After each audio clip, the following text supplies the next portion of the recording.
पिताजी जल्दी चलिए, वरना मैं आज स्कूल में देरी से पहुंचूंगा। मेरी टीचर बहुत गुस्सा करती है। हाँ हाँ बेटा, अभी चलते हैं, बस 2 मिनट रुको।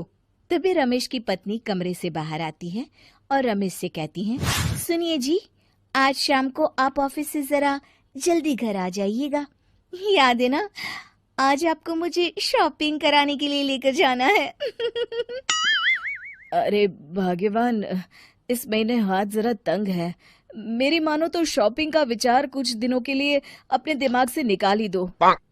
मैं तुम्हें अगले महीने पक्का शॉपिंग कराने ले जाऊंगा। अभी मुझे चलना चाहिए, वरना राजू को स्कूल पहुंचने में देर हो जाएगी। देखिए जी, अब आपके ये बहाने पुराने हो चुके हैं। मैं कुछ नहीं जानती। आज शाम को मुझे शॉपिंग करने जाना है, मतलब जाना है। आगे आपकी मर्जी। अच्छा ठीक है भाग्यवान, अब तुम पूरा घर सर पर मत उठाओ, मैं कुछ करता हूँ। इतना कहकर रमेश अपने बेटे राजू को लेकर वहां से चला जाता है।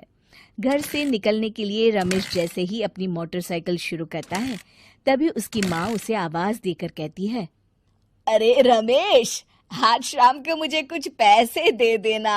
याद है ना, मैंने तुझसे कहा था कि मुझे मंदिर में चढ़ावा चढ़ाना है। अरे माँ, मेरी तनख्वाह आने में अभी 10 दिन बचे हैं। अभी मेरे पास बिल्कुल पैसे नहीं है। हाँ, मेरी तनख्वाह मिलते ही मैं तुम्हें पैसे दे दूंगा। रमेश की माँ चिढ़कर कहती हैं, अरे तेरा दिमाग तो खराब नहीं हो गया? मैंने तेरे भरोसे मंदिर के पुजारी जी से वादा कर दिया है और तू कह रहा है कि पैसे नहीं है। अब मैं पुजारी जी को क्या जवाब दूंगी? तुझे तो मेरी इज्जत की भी कुछ परवाह नहीं है। अच्छा ठीक है माँ, अब तुम गुस्सा मत करो, मैं शाम तक कुछ इंतजाम करता हूँ।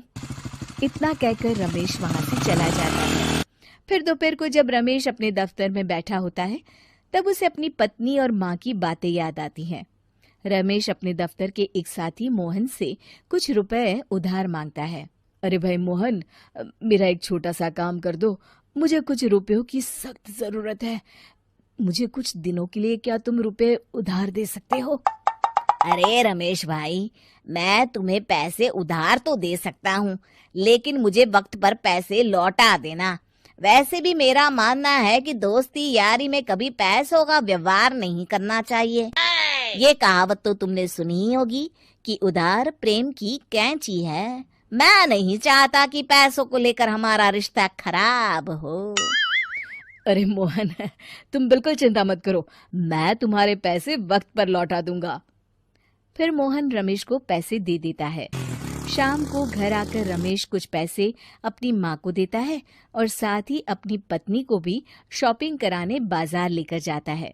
रमेश की पत्नी और उसकी माँ का स्वभाव जरूरत से ज्यादा खर्चीला होने के कारण दोनों हमेशा बेवजह पैसे खर्च करती हैं।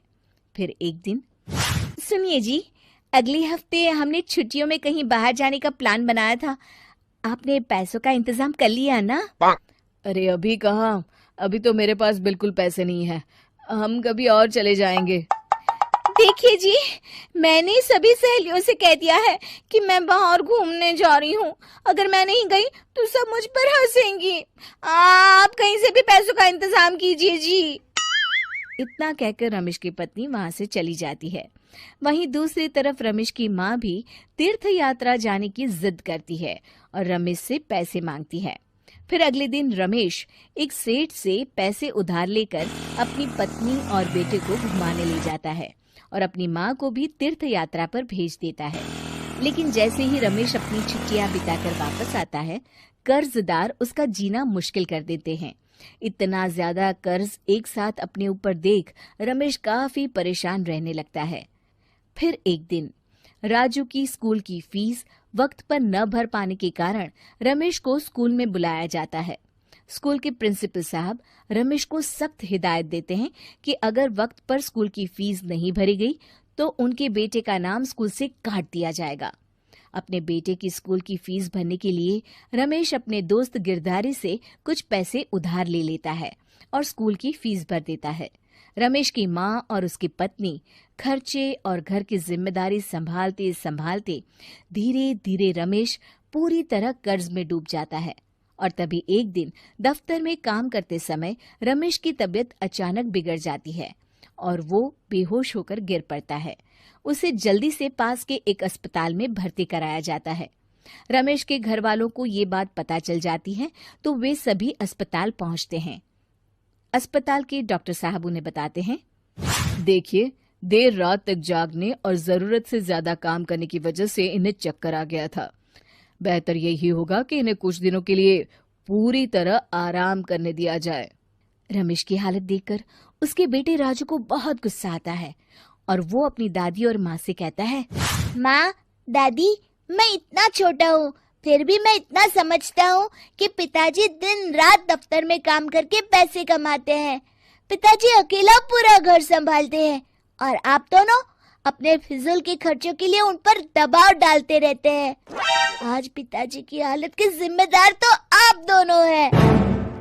राजू की समझदारी भरी बातें सुनकर रमेश की माँ और पत्नी को अपनी गलती का एहसास होता है और दोनों की आंखों में आंसू आ जाते हैं। फिर कुछ दिनों के बाद रमेश की तबीयत एकदम अच्छी हो जाती है और वो पहले की तरह अपने काम पर जाने लगता है। रमेश की माँ और पत्नी अब उसे किसी प्रकार की कोई तकलीफ नहीं देते और ना ही उससे किसी चीज की मांग करते हैं।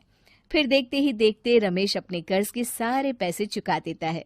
उसकी जिंदगी पहले की तरह अच्छी हो जाती है और वो अपने परिवार के साथ खुशी खुशी रहने लगता है। शिक्षा, हमारे रिश्ते एक तराजू की तरह होते हैं जिसकी दोनों ओर जिम्मेदारी और समझदारी का वजन बराबर होना चाहिए।